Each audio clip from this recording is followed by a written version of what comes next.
Okay, so I want to tell you this wild story from medieval France. It's all about a love experiment that went, well, just horribly, horribly wrong. But here's the thing.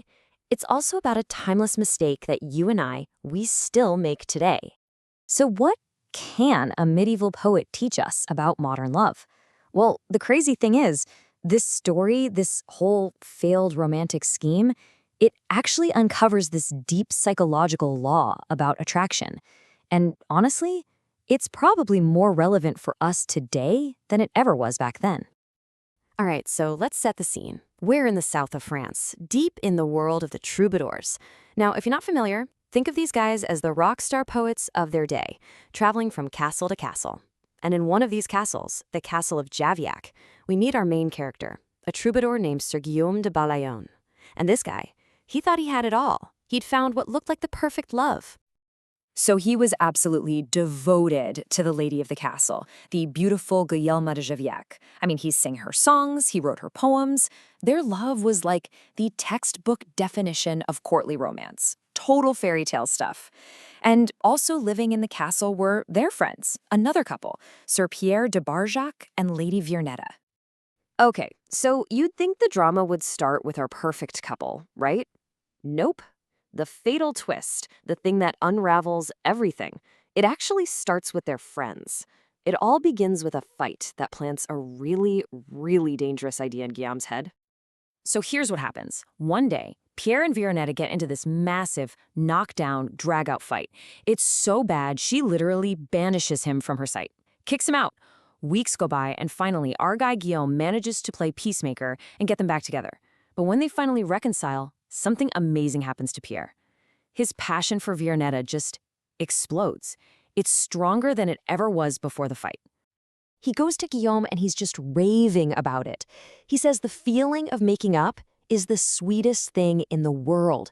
That, and this is the key part, love is 10 times stronger than that which follows a reconciliation. And that one line, right there, that's what changes everything. Because Guillaume, remember, he's a troubadour. His whole deal is experiencing all the emotions of love. And he realizes he's never felt this. He's missing out. And he decides right then and there he has to try it for himself. So what does he do? He decides to run an experiment. Yeah, he's going to artificially create a fight with his beloved Lady Guillelma because he's totally convinced he can just, engineer the exact same passionate reconciliation his friend was talking about. What could possibly go wrong, right?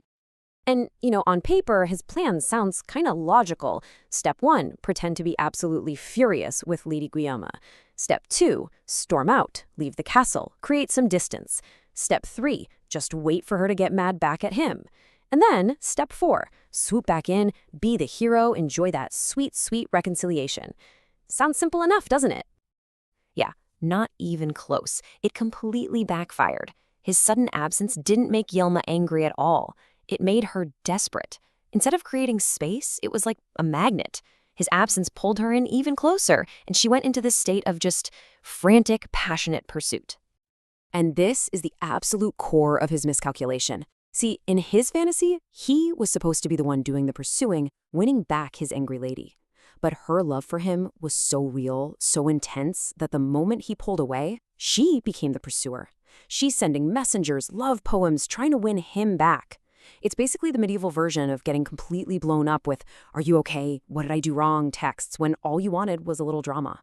And honestly, he just found it annoying. He thought it was undignified. So when he finally decides to go back to the castle, he's bracing himself, hoping for that fight he needs for his plan to work. But instead of anger, he gets pure adoration. She literally falls to her knees and begs him for forgiveness. And in that moment, he knows. His whole experiment is a complete and utter failure. So he panics. In a last-ditch effort to salvage this whole mess, he does something truly awful. He shoves her away, hurls these cruel insults at her. Basically, he's trying to force the fight that didn't happen naturally. And this time, it works. It works a little too well. She gets up, looks him in the eye, and leaves, swearing she will never, ever see him again. Well, he got his fight. But in his arrogance, he just unleashed something he had absolutely no control over.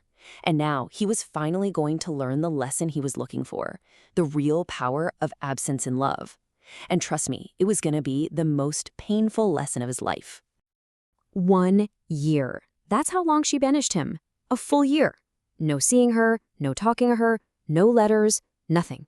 Complete radio silence. And here is the beautiful, terrible irony of it all. Remember when he created that short, fake absence? All he felt was annoyance at her passion.